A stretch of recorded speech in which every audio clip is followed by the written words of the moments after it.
اعوذ باللہ من الشیطان الرجیم بسم اللہ الرحمن الرحیم۔ شروع اللہ کے نام سے جو بڑا مہربان نہایت رحم والا ہے۔ وہ یکتا ہے اور نیک لوگوں کا ولی ہے، اور میں یہ گواہی دیتا ہوں کہ اللہ کے سوا کوئی معبود برحق نہیں ہے۔ وہ اکیلا ہے جس نے پوری کائنات کو بنایا، 4 دن کے اندر زمین کو بنایا اور اس کو پانی کے اوپر کھڑا کیا، اور صرف 2 دن کے اندر 7 آسمان بنائے۔ اس کے بعد سورج، چاند اور ستاروں سے اس کو مزین کیا۔ یہ سب کچھ کرنے والی ذات فقط ایک اللہ کی ہے۔ اور میں یہ بھی گواہی دیتا ہوں کہ حضرت محمد صلی اللہ علیہ وآلہ وسلم اللہ کے بندے، اس کے رسول اور آخری نبی ہیں۔ اے میرے اللہ، میرے نبی حضرت محمد مصطفیٰ صلی اللہ علیہ وآلہ وسلم اور اس کی آل پر اور ان کے تمام صحابہ اکرام رضی اللہ تعالی عنہم اجمعین پر اور تمام امت مسلمہ پر، اور جو لوگ اس چینل پر موجود ہیں، میری مائیں بہنیں بیٹیاں، ان سب پر اے میرے اللہ اپنی خاص رحمتیں، برکتیں اور سلامتی نازل فرما۔ میرے اللہ، میرے نبی کی جو آل ہے ان پر خاص رحمتیں اور برکتیں ہونی چاہیے، اور ان کی بدولت ہی ہم اس دنیا کے اندر سب کچھ، ان کی عنایت کی وجہ سے ہم اس دنیا کے اندر موجود ہیں۔ جیسا کہ لوگوں نے ان پر ظلم و ستم کیے، ان کی، میرے نبی کی تمام آل کو ذبح کر دیا۔ پڑھنے والے تھے کلمہ لا الہ الا اللہ محمد الرسول اللہ، انہوں نے میرے نبی کی آل کو ذبح کیا۔ اے میرے اللہ، ان پر جڑا ظلم و ستم ہوا ہے وہ رہتی دنیا تک کبھی بھولا نہیں جا سکتا۔ تو میرے اللہ، ہم آپ سے دعا کرتے ہیں کہ آپ کی جو آل اولاد تھی، حضرت امام حسن، حضرت امام حسین، سب جتنی بھی آل اولاد تھی، ان کے صدقے یا اللہ ہم پر اپنا خاص کرم، اپنی رحمتیں، برکتیں اور ہم پر سلامتی نازل فرما۔ میرے بھائیوں اور دوستوں، میری ماؤں، بہنوں، بیٹیوں، آج آپ کے سامنے اللہ کا ایک ایسا اسم لے کر حاضر ہوا ہوں۔ وہ ایک ایسا اسم ہے کہ اگر آپ کسی انسان کے پاس جائیں جس کے سامنے جانے کا مقصد یہ ہو کہ یہاں سے مجھے کوئی نوکری ملے گی یا فارن ملک جانا ہو، تو اس بندے کے سامنے جانا ہے، اس سے کام لینا ہے، یا دنیا کے اندر کسی بندے کے ساتھ بھی کوئی کام ہے، کیونکہ اللہ کی ذات رازق ہے۔ رازق وہ ہوتا ہے جو رزق دینے والا ہوتا ہے، لیکن یہ جو دنیا ہے یہ وسیلہ بن گئی ہے، یہ ایک نظام ہے اللہ کا۔ اللہ ڈائریکٹ آسمان سے تو پھینکتا نہیں آپ کے لیے، لیکن وہ وسیلے بنا دیتا ہے۔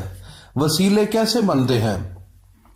مثلا آپ گھر کے اندر ہیں، آپ نے اللہ کا ذکر شروع کر دیا ہے اور اللہ کے سامنے رونا شروع کر دیا ہے، اور صدقے دل کے ساتھ، یکسوئی کے ساتھ اللہ سے مانگنا شروع کیا ہے، تو اللہ رب العزت اس کائنات کے اندر جتنی دنیا ہے وہ ساری اللہ کی ہے۔ اللہ رب العزت کسی انسان کا دل پھیر دیتے ہیں، اور وہ دل ایسے پھرتا ہے کہ وہ آپ کے گھر آ کر دستک دیتا ہے۔ دستک دیتا ہے تو پھر وہ کیا کرتا ہے؟ وہ اکیلے میں کسی کو بتائے بغیر وہ آپ کی خدمت کر کے چلا جاتا ہے۔ وہ صرف آپ کو پتہ ہوتا ہے، یا اس انسان کو پتہ ہوتا ہے، یا پھر اللہ کی ذات کو پتہ ہوتا ہے۔ یہ ہوتا ہے میرے بھائیوں اور دوستوں اللہ تعالیٰ کی طرف سے رزق ملنے کا ذریعہ، کیونکہ جب اللہ کی ذات کو تم نہیں چھوڑو گے، اللہ کے سامنے سجدہ ریز ہوگے، اللہ کے سامنے جھکو گے، اللہ سے مانگو گے، تو اللہ رب العزت ایسے ذرائع بنا دیتے ہیں، ایسا وسیلہ بنا دیتے ہیں کہ آپ خود بھی حیران ہوئیں گے کہ یار میں نے کیا تو کچھ نہیں، اتنا رزق اللہ نے مجھے کیسے دے دیا ہے۔ اپنا خود جو ضمیر ہے وہ بھی آپ کو حیران کر دے گا کہ یہ پھر کرنے والی فقط ذات تو اللہ کی ہے، اور تو کوئی نہیں کر سکتی۔ اس کی مثال میں دیتا ہوں۔ حضرت ابراہیم علیہ السلام جب اپنے بیٹے کو ذبح کرنے کے لیے گئے تو چھری بھی تیز تھی۔ حضرت ابراہیم علیہ السلام کا ارادہ بھی تھا کہ میں نے اس کو ذبح کرنا ہے، اور حضرت اسماعیل علیہ السلام کا دل تھا کہ میں ذبح ہو جاؤں، اور ان کو بھی پتہ تھا کہ چھری تیز ہے۔ تو اللہ کے پیغمبر حضرت ابراہیم علیہ السلام کا واقعہ اللہ پاک کو اتنا پسند آیا کہ اللہ نے قرآن بنا کر اپنے آخری نبی حضرت محمد مصطفیٰ پر نازل کر دیا۔ کیا ہے کہ یا بنیا انی ارا فی المنام انی ازبحک فانظر ماذا تری قال یا ابت افعل ما تؤمر ستجدنی ان شاء اللہ من الصابرین۔ یہ ایک بڑا تفصیل سے انشاءاللہ کبھی بیان کیا جائے گا۔ اب اس میں سے جو نقطہ ہے وہ بتانے جا رہا ہوں۔ حضرت ابراہیم علیہ السلام نے چھری چلائی، چھری بھی تیز تھی، ارادہ بھی پختہ تھا، لیکن میرا سوال یہ ہے کہ وہ کیوں نہیں چلی؟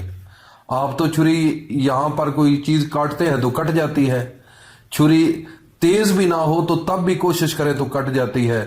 تو حضرت اسماعیل علیہ السلام کا تو گردن کا جو چمڑا تھا وہ بھی بالکل نرم و نازک تھا، ابھی تھے ہی وہ بچے، لیکن اس کے باوجود چھری کیوں نہیں چلی؟ یہ ایک سوال ہے۔